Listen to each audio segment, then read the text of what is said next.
Oo, naiinis ako. Nagseselos ka? Naiingit ako! O di lumabas din yung totoo. But it's not what you're thinking. Naiingit ako kasi kayong dalawa yung magkaibigan. Ako ano?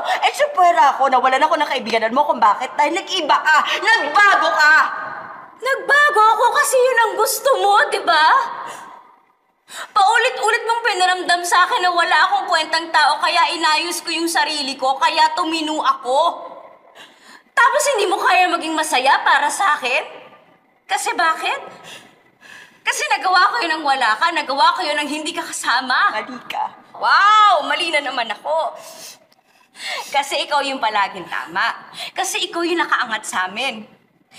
Sa mga mata mo, kami yung laging mali, kami yung may dumi, kami yung palpak. Ikaw yung magaling, matalino, busilak ang puso mo. Gusto ko kita tinutulungan kasi mahal kita. Gusto ko maging masaya ka. Hindi totoo yan. Ginagawa mo yan para sa sarili mo nang sa ganon bida ka.